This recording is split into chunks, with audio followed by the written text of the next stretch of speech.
Olá, meus amores! No episódio de hoje, vamos continuar estudando sobre o Carnaval do ano de 1933. Porém, se vocês pensam que nós vamos de novo falar sobre mais uma composição da autoria de Lamartine Babo, vocês estão muito enganados. Desta vez, falaremos sobre outro compositor carioca que também é mais lembrado por suas marchinhas de carnaval, mas que foi muito além disso. Para vocês terem ideia, além de compositor, ele foi também cantor, escritor de livros, editor tanto de partituras quanto de livros, roteirista de cinema, produtor tanto musical quanto de cinema e até mesmo diretor de dublagem no cinema. Não é pouca coisa, não é verdade, minha gente? Vocês sabem de quem é que eu estou falando? Ou nem imaginam? Pois então preparem-se, porque agora vocês vão conhecer ninguém mais, ninguém menos que Carlos Alberto Ferreira Braga, mais conhecido pelo apelido de Braguinha, ou então João de Barro. O João de Barro, pra ser feliz como eu.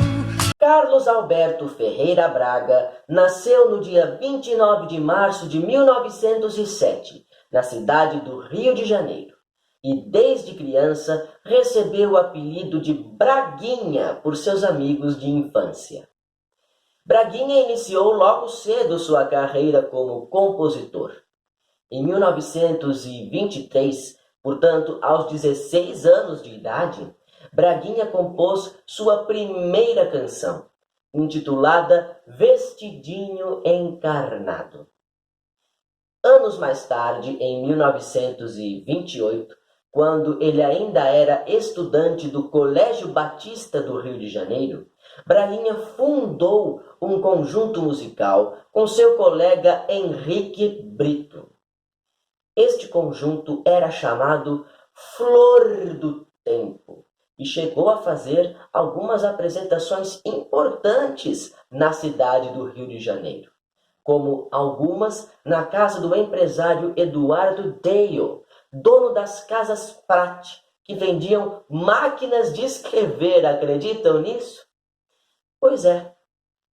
No ano seguinte, 1929, este conjunto, que até então era uma brincadeira de moleques estudantes, acabou se profissionalizando. E isso aconteceu com a entrada de novos integrantes no grupo. Um deles era o nosso já velho amigo e conhecido Noel Rosa. O outro é um cantor que nós já tivemos oportunidade de falar aqui no programa, mas sobre quem ainda não entramos em detalhes biográficos.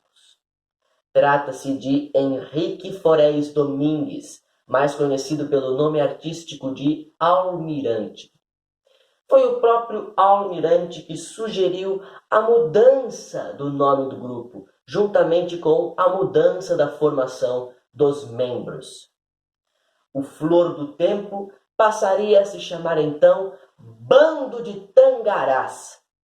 E o Bando de Tangarás começaria as suas primeiras gravações profissionais de discos ainda naquele mesmo ano de 1929, incluindo algumas composições do próprio Braguinha, que seriam suas primeiras composições gravadas.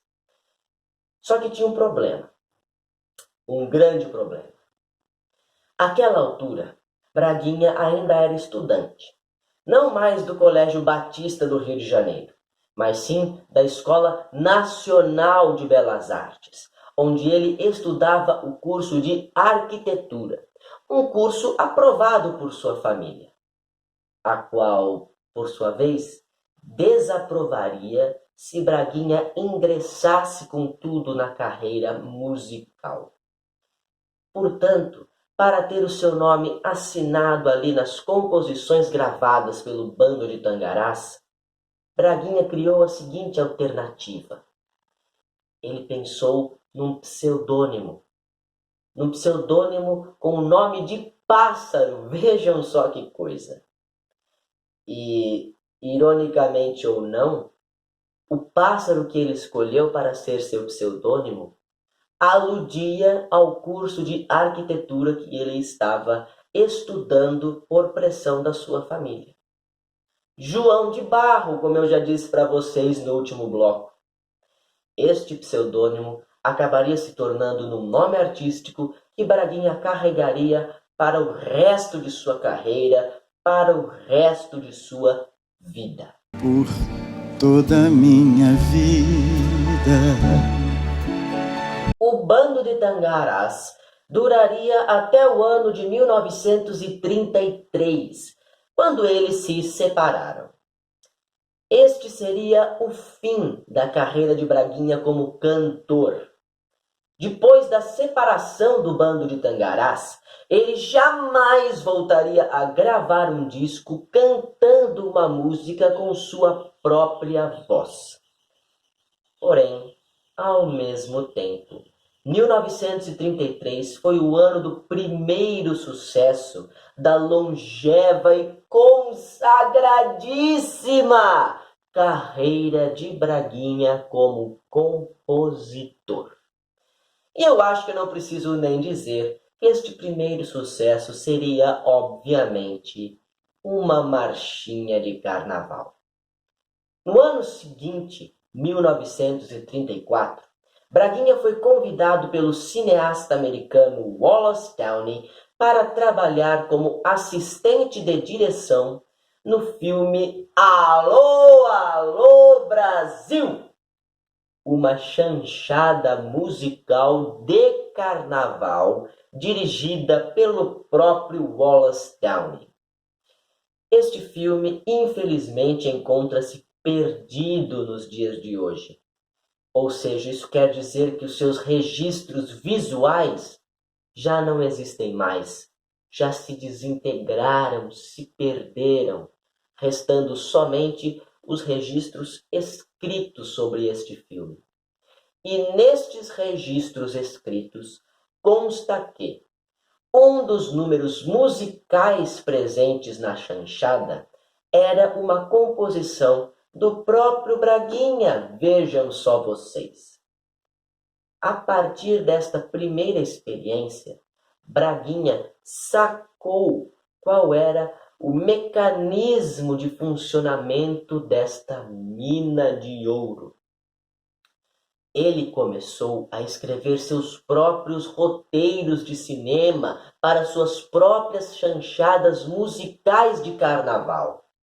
E desta forma, ele poderia veicular as suas próprias composições em seus próprios filmes, atingindo um público muito maior, sendo muito mais reconhecido, tornando-se muito mais famoso e, desta forma, ganhando muito mais retorno financeiro também.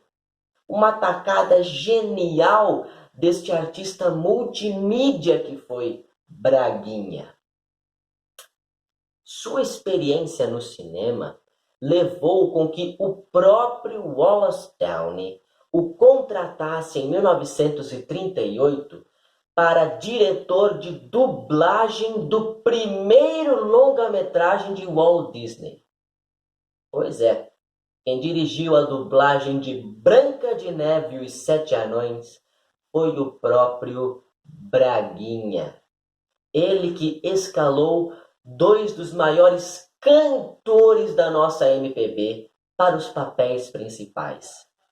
Quem dublou Branca de Neve, minha gente, foi Dalva de Oliveira. E quem dublou o Príncipe Encantado foi Carlos Galhardo. Incrível, não é? Eu não sabia disso, fiquei quase louco quando descobri, pesquisando para vocês, para o nosso programa de hoje. Foi justamente esta experiência como diretor de dublagem de um filme infantil que deu uma outra ideia para Braguinha. Pois é, Braguinha percebeu que o mercado da música infantil ainda não era explorado no Brasil. E ele foi o primeiro compositor de canções infantis da nossa história. No primeiro momento, inspirando-se em Branca de Neve, ele começou a musicar histórias clássicas de contos de fadas e fábulas e etc. Como, por exemplo, a famosíssima Chapeuzinho Vermelho. Pela estrada fora eu vou bem sozinha levar estes doces para a vozinha. Foi Braguinha que compôs esta música. Ou então, eu sou o lobo mau, lobo mau, lobo mau. Eu pego as criancinhas para fazer mingau. Também é uma composição de Braguinha, também para Chapeuzinho Vermelho. E ele tem muitas outras composições infantis, como por exemplo, O Casamento da Dona Baratinha, ou então Eu Vi uma Barata na Careca do Vovô, etc, etc, etc.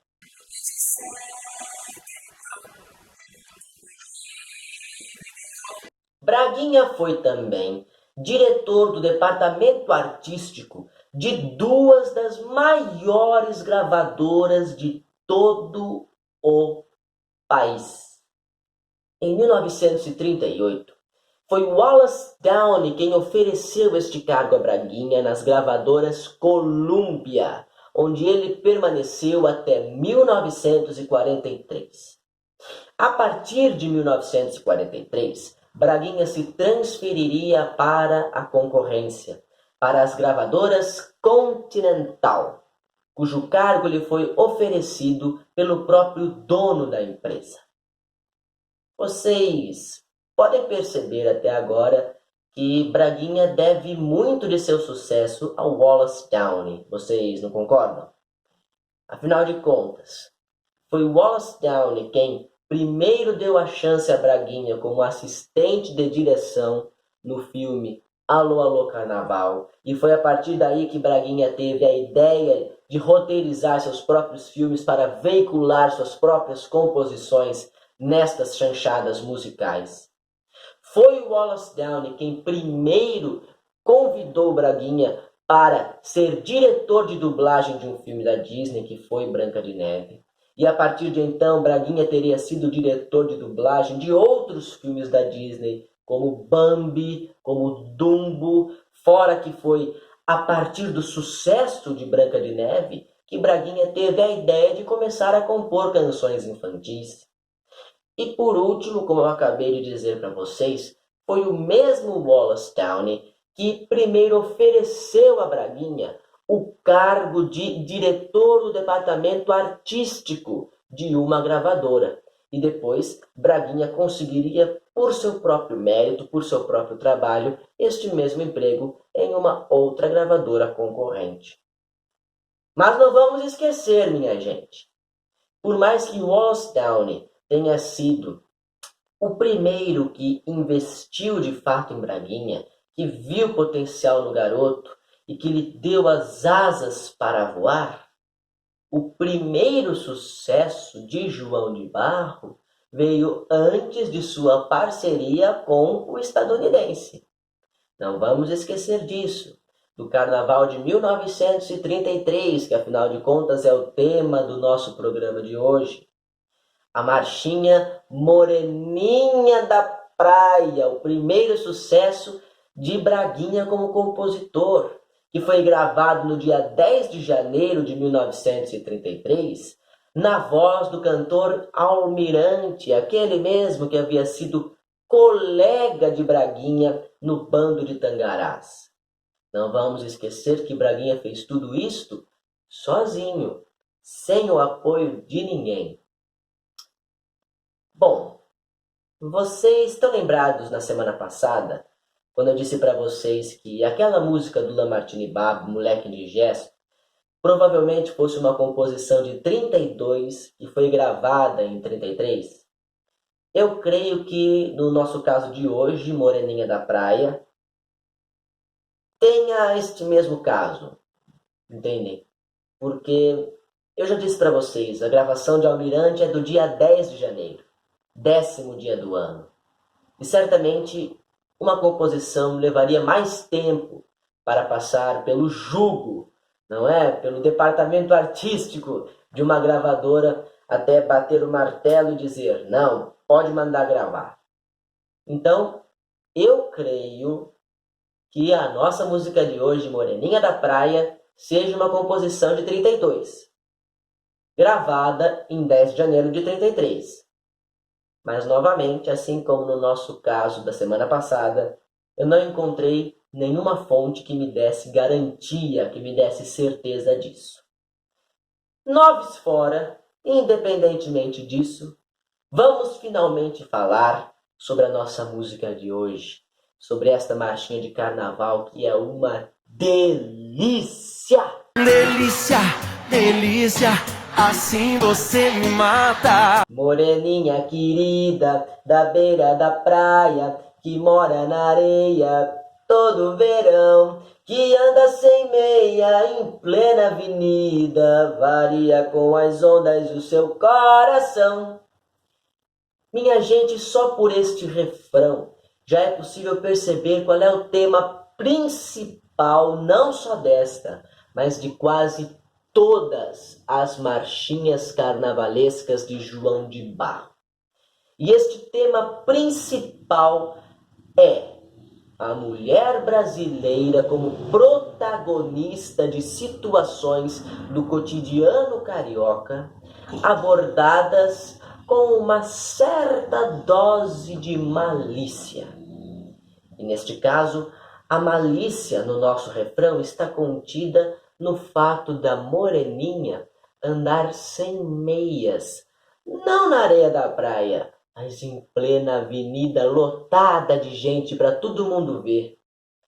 Vocês devem saber que no começo do século XX, as vestimentas femininas cobriam, escondiam mesmo quase todo o corpo da mulher. No caso das meias, eram longuíssimas, vinham da ponta dos pés até o final das coxas.